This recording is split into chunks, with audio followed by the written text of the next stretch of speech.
dar prosseguimento aos nossos estudos, né? Mas a gente vai abordar agora o assunto de ligações químicas, né? Eu acredito que vocês já tenham dado pelo menos uma vista, né, nos slides, ou não, né? Quem não tenha dado vai começar a ver agora, né? Já estão respondendo a lista, né, da primeira unidade. Já sim, professor. Pronto. Porque os conhecimentos do primeiro assunto, eles vão ser de bastante importância para esse segundo assunto nosso, né? Onde a gente vai entender o porquê das ligações, né? O porquê de se alguns elementos formar um tipo de ligação e outros, né, formarem outro tipo de ligação, o porquê das ligações terem essas características em relação às outras, como se desenvolveu as teorias de ligação, né? Como foram dados os conhecimentos para as formulações das teorias mais modernas hoje, né? Então eu coloquei assim só para abrir o assunto, né?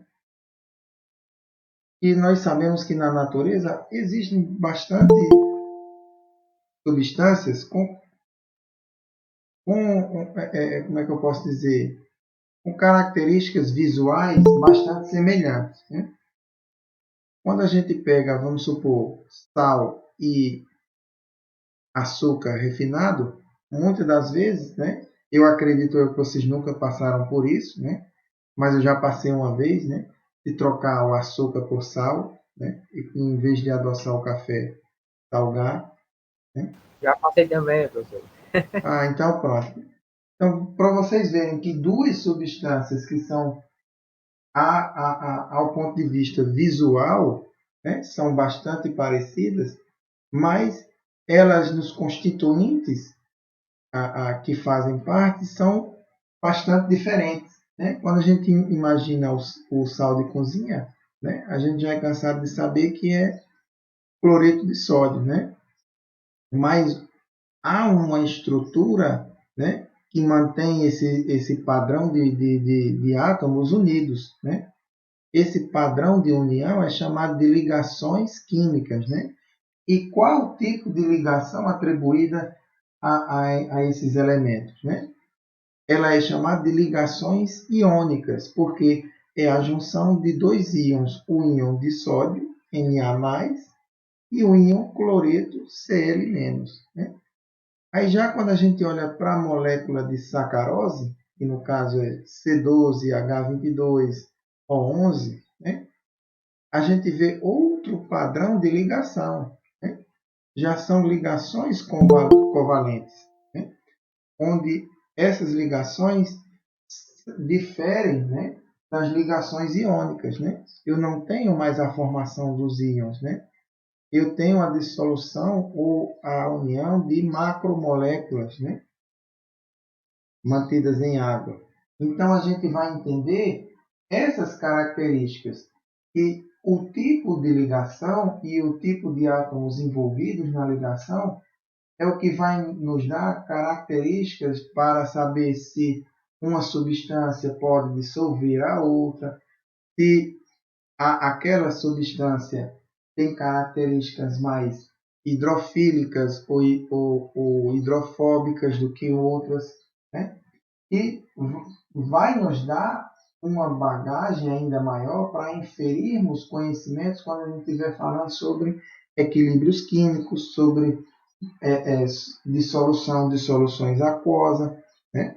Então, o tipo de ligação mais as propriedades periódicas dos elementos é o que nos norteia em termos de reações químicas, né? Então, nós sabemos, tendo uma bagagem bem solidificada em termos de propriedades periódicas, em termos de ligações químicas, nós podemos inferir os conhecimentos e as deduções corretas sobre cinéticas de reação, sobre equilíbrio químico, sobre dissolução de solventes. E aí aquela frasezinha que acho que muitos de vocês escutaram no ensino médio, que solvente dissolve semelhante dissolve semelhante, né? Vai fazer mais sentido quando a gente entender que uma ligação ou um solvente se dissolve com a quebra da ligação. E essa quebra de ligação ela é favorecida se a substância que está promovendo essa quebra de ligação ela também tiver as mesmas ligações do solvente em que eu quero dissolver. Vocês conseguem me entender?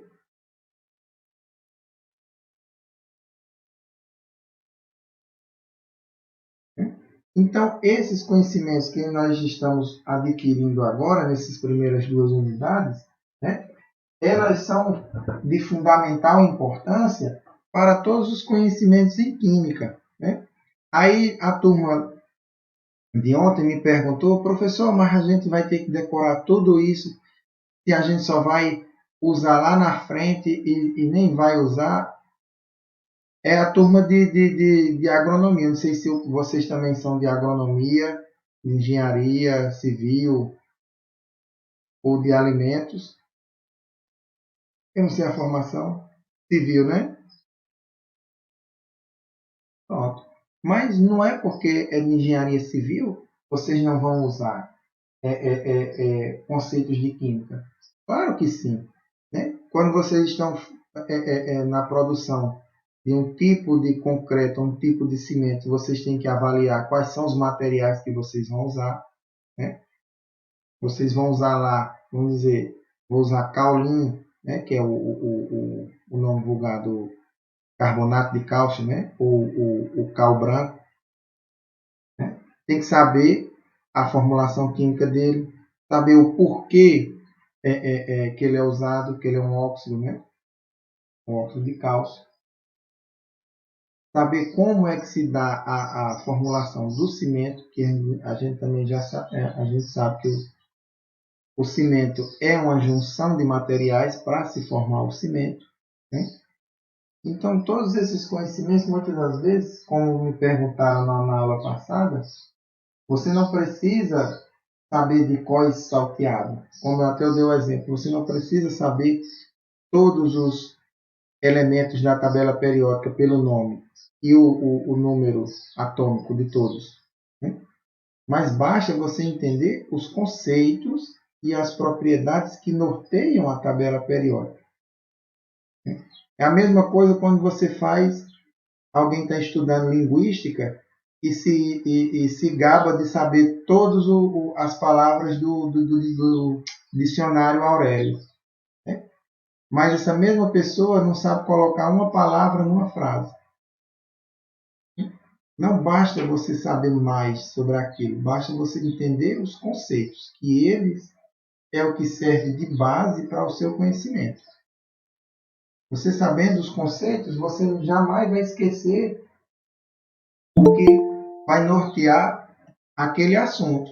Porque o conhecimento ínfimo, ou o que a gente chama do conhecimento fino, é o que vai estar no livro. Mas você já vai saber em que página do livro ele se encontra, como é que ele vai ser dado. Você não sabe quais são as palavras, mas você já espera aquele resultado. É isso que eu quero que vocês peguem para poderem estudar. Né? Saibam os conceitos, não precisa decorar não. Saibam o que aquele conhecimento ele quer passar para vocês. Então, dentro desse conhecimento, né, que a gente vai ver sobre as ligações químicas, né, a gente vai ver uma coisa chamada de teoria de ligação, né, que é o seguinte: né, nós temos, a princípio, para existir uma ligação, nós temos que ter dois átomos. Né, e eles têm que estar em uma proximidade para poder interagir. Né. É uma dedução bem razoável. Né. Aí, como é que essas interações elas vão ocorrer? Se nós temos dois tipos de interação aqui, eu coloquei interações atrativas e interações repulsivas. Porque quando eu estou colocando dois átomos próximos, eu não tenho que ter uma repulsão das duas eletrosferas, e dos dois núcleos quando se aproximam, hein, gente?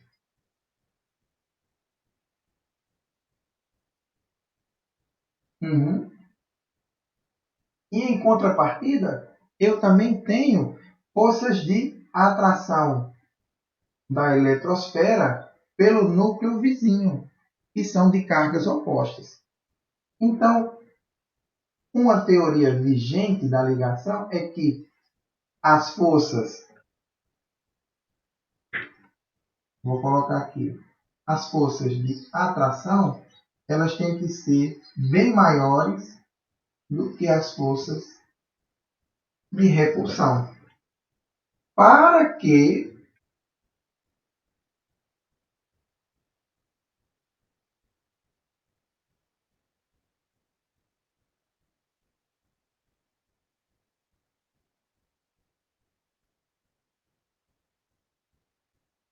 a ligação ocorra. Então, essas minhas forças atrativas, elas têm que ser de maior intensidade do que as forças de repulsão para que a ligação ocorra. Então, essa é uma dedução lógica, né? E temos que levar em conta algumas características importantes. Quais são as características importantes?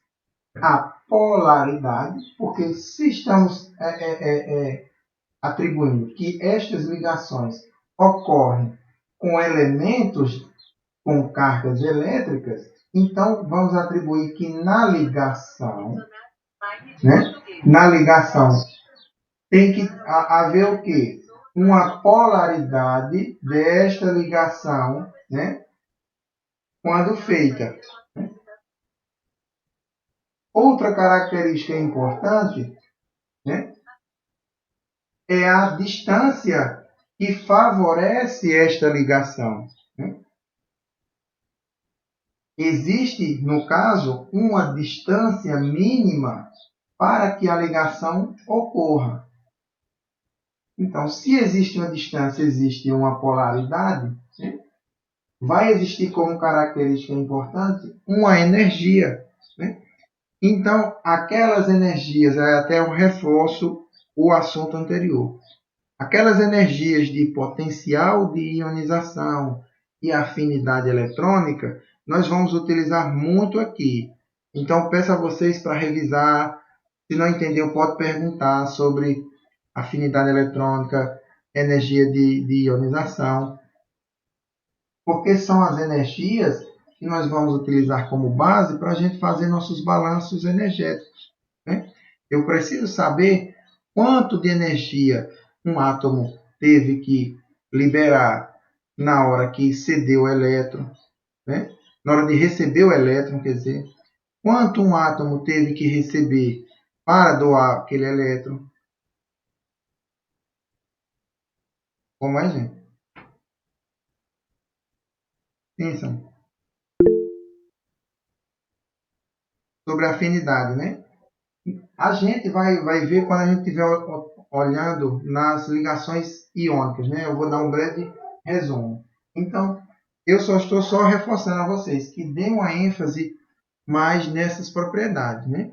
Não esquecendo também das demais, né? Porque todas elas vão cair na prova, né? Mas dê uma ênfase porque ela vai cair tanto na área de essas energias, tanto na área de propriedades periódicas, como na parte de ligações químicas, né? Então, se nós estamos falando de energia, né? Então, para que uma ligação se forme, a molécula agora não é mais átomos distintos, agora é uma ligação, né? Então, aqui se atribui ao nome de molécula. Ela deve ter como características principais, agora, a molécula, né, ser estável, né, e ter a menor energia. Aí, quando eu coloco ser estável e ter a menor energia, eu estou fazendo uma comparação a algo. Né? Então, comparação ser estável e menor energia a quem? Aos átomos separados que contribuem com a ligação. Né? Então, quando eu coloco aqui como exemplo o NaCl, né? eu estou dizendo que esta minha molécula de NaCl, ela deve ser estável e ter menores energias do que os átomos Na, que é o sódio, e o Cl, que é o cloro. Então, estou dizendo que a molécula, né, ou o cristal de sal, ela tem que ser estável e de menor energia do que os átomos separados que a constituem. Então, tem alguém com dúvidas sobre essa parte aqui de teoria de ligação? Hein, gente?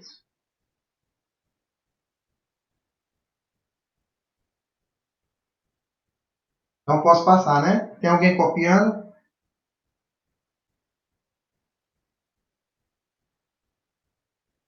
Posso apagar aqui, né?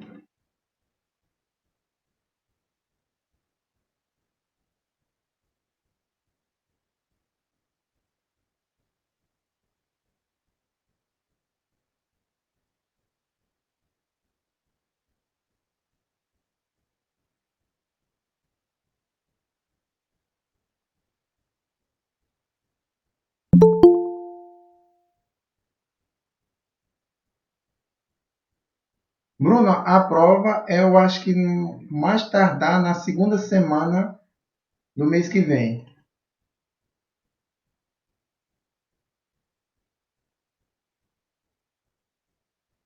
Então, dentro ainda dos fundamentos da teoria da ligação, né, nós temos o quê? Né? Se uma ligação química opa,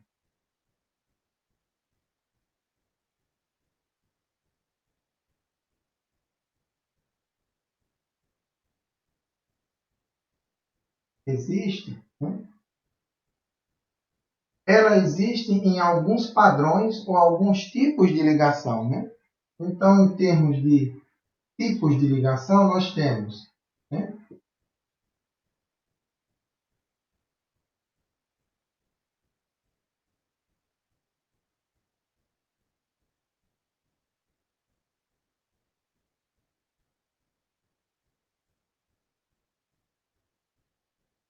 iônica, covalente, né,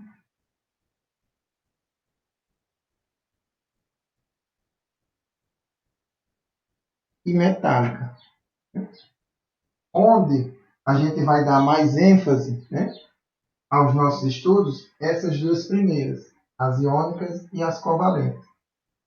E as metálicas, né, a gente vai dar posteriormente quando nós estivermos falando, né, sobre os elementos do bloco B. Né, e ela tem uma característica bastante singular das duas primeiras, né, que é a distribuição não simétrica dos seus elétrons. Né? Então, seus elétrons eles estão em um estado de excitação variável. Né? Eles permanecem variando dentro das moléculas metálicas. Né?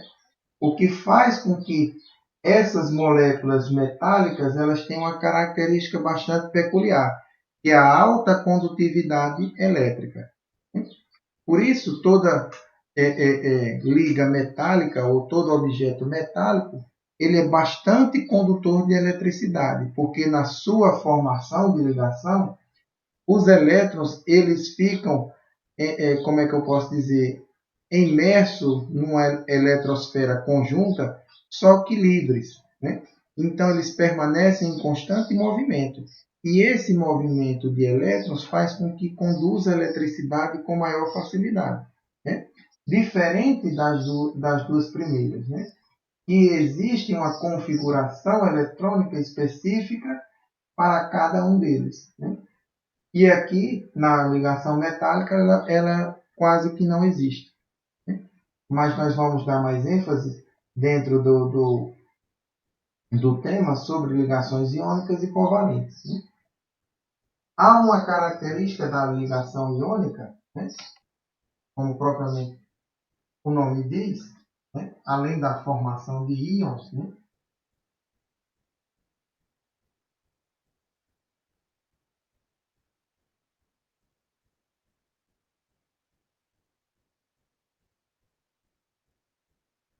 é o quê?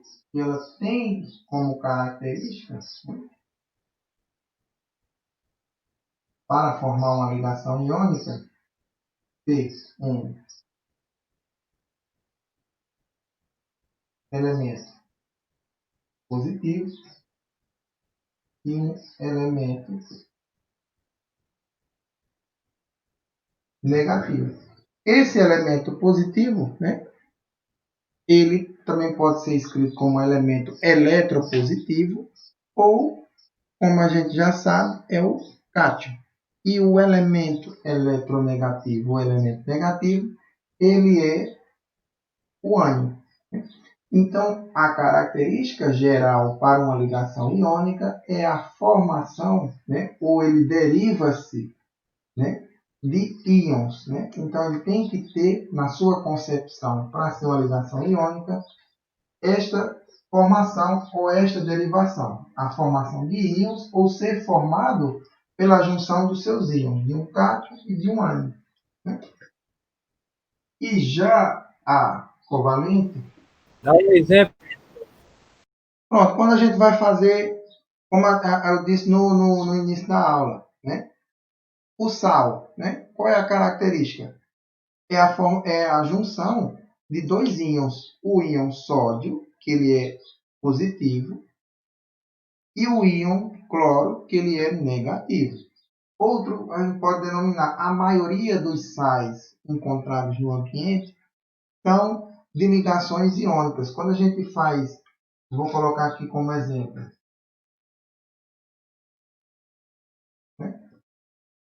Nós fazemos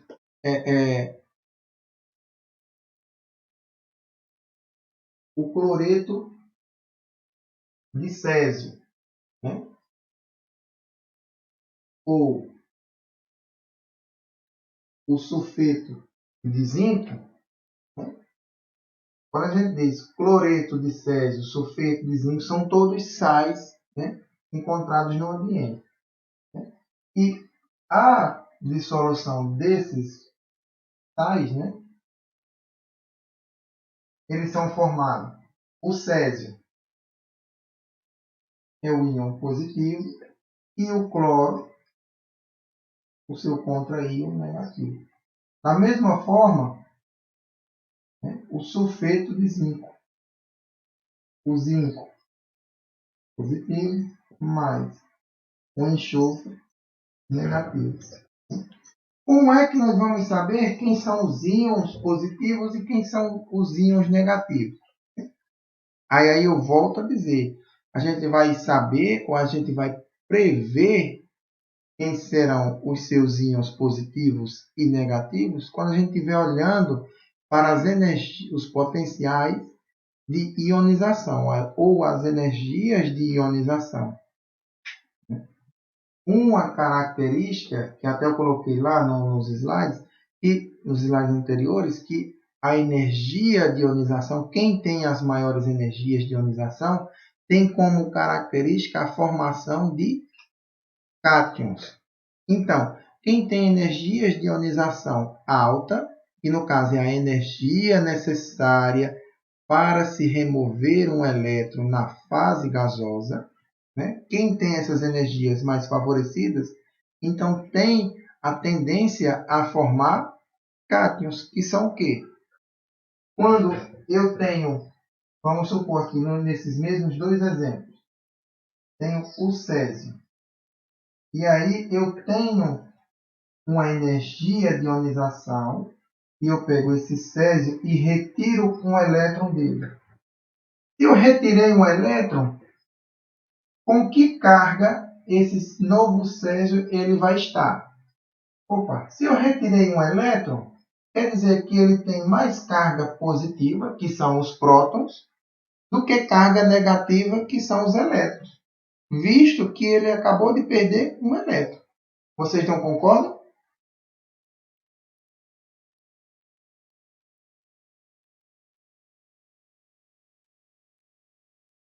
Então, se ele acabou de perder um elétron, então ele tem que ter como carga maior a carga dos prótons. Então ele é positivo. E o contrário, que no caso é o cloro, ele vai estar recebendo um elétron. Opa! Então, se ele vai estar recebendo um elétron, então, em contrapartida, ele vai ter mais carga negativa do que positiva. Porque está recebendo elétrons e não prótons. Então, no balanço de energia, ele passa a ser o negativo. Aí, como a gente vai mensurar isso? Se é um ou se é o outro? Né? Nós vamos saber pela energia de ionização.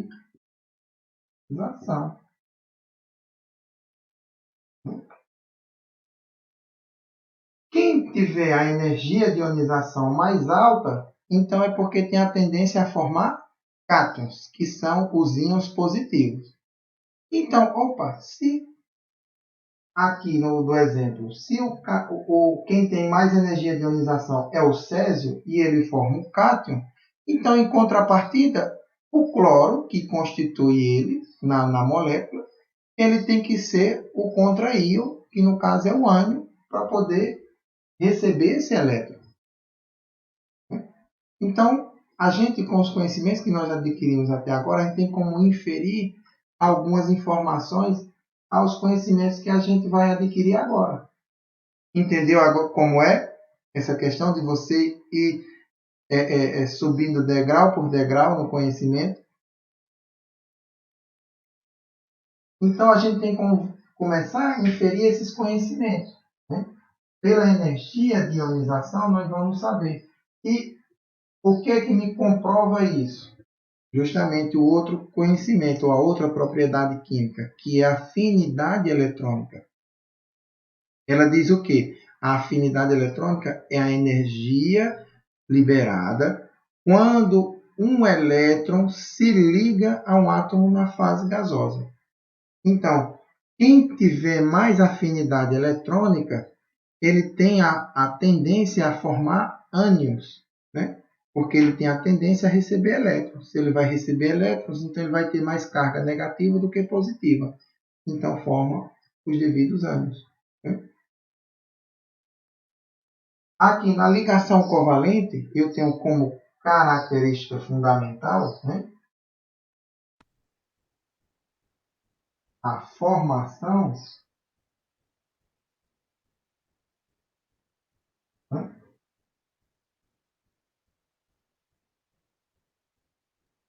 a formação de moléculas. Veja que aqui a característica geral de uma ligação iônica é a formação iônica. Né? Daí o nome. Né? Ele tem por formação íons. E aqui é a formação de moléculas. Né? Essas moléculas elas podem ser, né, heteronuclear ou homonuclear. O que é que eu quero dizer com isso? Elas podem ter uma densidade eletrônica igual ou uma densidade eletrônica diferente. Quando a gente fala, vamos supor aqui o exemplo,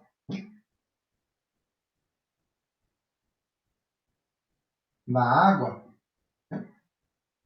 nós sabemos que ela é uma ligação iônica, né? Tem a formação dos seus íons, né, característicos, né? Mas aí quando eu coloco,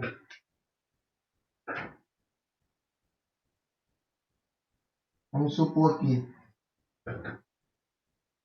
né, um metano ou uma outra ou um outro íon, o etano, pode ser um etano, pode ser um álcool, pode ser o que for. Dentro da sua concepção, ela tem a formação de macromoléculas. E elas podem ter o quê? Como característica? Elas podem ter uma divisão, uma densidade de elétrons, né, distribuída uniformemente, né, ou uma característica que é a densidade eletrônica, ela não ser uniforme, né, ela ter, como é que a gente pode dizer, extremos de elétrons bastante favorecidos, como é o caso da água, quando a gente analisa, que ela tem, não é, H, não é, com essa estrutura, um hidrogênio ligado ao oxigênio e o outro hidrogênio ligado ao oxigênio. Então, em tese, existe uma densidade eletrônica bem mais favorecida nesta região do oxigênio, que ele é bem mais pesado do que os hidrogênios, né? Fazendo com que ele tenha uma certa predileção, né? Aonde os elétrons vão ficar, enquanto que em uma ligação como esta,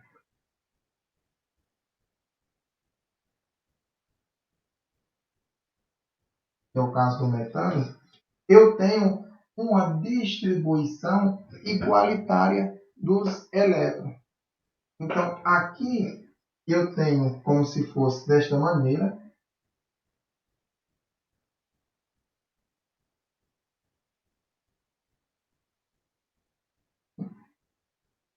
Eu tenho como se fosse aquele negocinho de Doritos, né? Parece uma pastinha de Doritos, onde essa região pontiaguda, aqui próxima ao oxigênio, eu tenho uma região bem mais favorecida de elétrons. E aqui, como a gente pode ver, é como se tivesse uma folha de papel, né? Olhando dessa maneira, né? Então aqui eu tenho uma distribuição bem mais igual do que aqui. Então, uma das características dela é a formação dessas moléculas, quando a gente estiver estudando ligação covalente, elas podem ser assimétricas ou simétricas, que é o que a gente vai analisar mais à frente, né? Quando a gente estiver vendo a densidade eletrônica, né, para cada uma dessas moléculas. Mas o que a gente precisa saber por agora é que, para diferenciarmos um tipo de ligação para ser iônica, é a formação de íons, e a covalente é a formação de moléculas. Então, a diferença crucial, para que não haja nenhuma confusão, é ligação iônica vai formar íons e a ligação covalente vai formar moléculas. E a metálica a gente vai deixar para o devido momento. Então, dentro dessas ligações, né, surgiram várias teorias, né? E no caso, né, nós vamos estudar 3 teorias.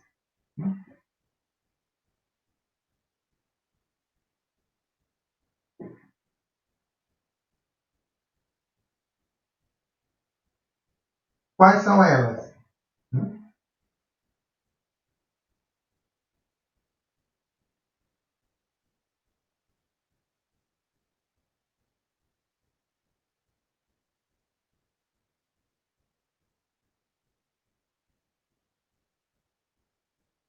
A teoria de Lewis,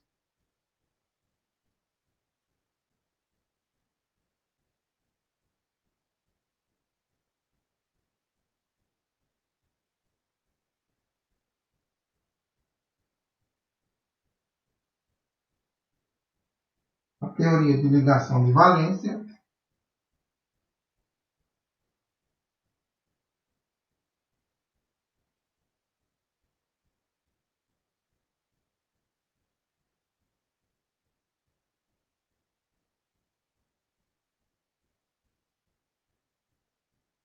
e a teoria do orbital molecular. Então, nós vamos, quando estivermos falando das ligações iônicas e covalentes, nós vamos relacioná-las, né, a 3 teorias. Teoria de ligação de Lewis, a teoria de ligação de valência e a teoria do orbital molecular. A usada hoje, né, e a mais moderna é a teoria do orbital molecular. E aí onde muita gente me perguntou e tinha aquela dúvida, professor, por que os subníveis, voltando já no assunto, subníveis S, P, D, tem essas características, porque um é aquela esfera, o outro tem aquele aspecto de halteres, né? Nós vamos entender melhor quando nós estivermos falando da ligação iônica e covalente, utilizando a teoria do orbital molecular, onde nós vamos ver que aqueles orbitais que a gente viu no assunto passado, S, P, D e F, eles têm características distintas quando é promovida uma ligação. Então, quando a gente pensa em fazer uma ligação, nós pensamos em fazer com que aqueles subníveis e aqueles orbitais moleculares, eles se fundam, né? Virem uma coisa só, e aí vai virar um orbital molecular, vai se formar um orbital de uma molécula. Visto que as demais também têm sua devida importância, né?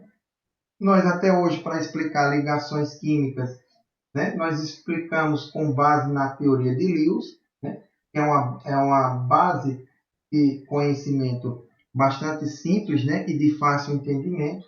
E dentro das características de ligação, uma boa parcela dos compostos utilizados hoje, né, ela é explicada pela teoria de ligação de valência, né? Só que a teoria vigente, né, e a utilizada hoje em dia é a teoria do orbital molecular, ao qual ela engloba as outras duas, né? Então, a gente vai ver dois tipos, só revisando, os dois tipos de ligação com base nas três teorias de ligação. Tem alguém com dúvida sobre isso? Gente.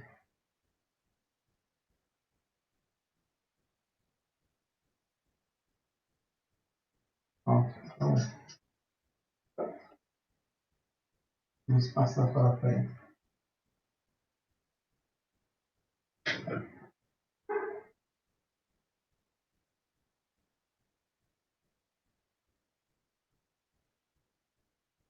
Nós vamos falar sobre as ligações iônicas, né? Vamos primeiro falar sobre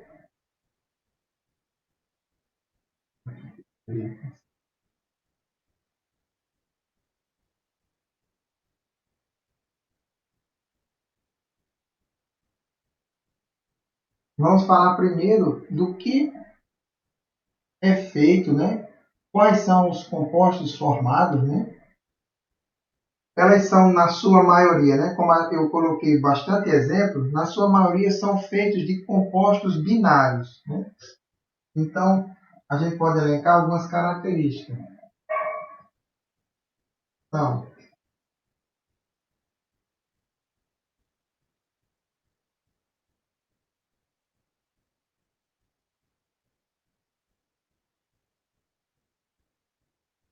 compostos binários, né? Formados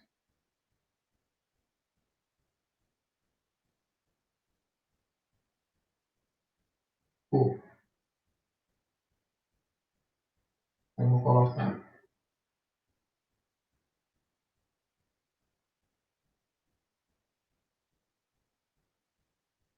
metal mais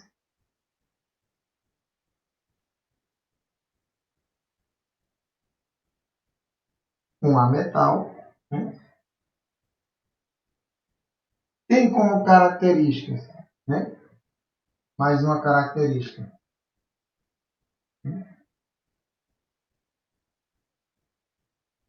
a formação de configuração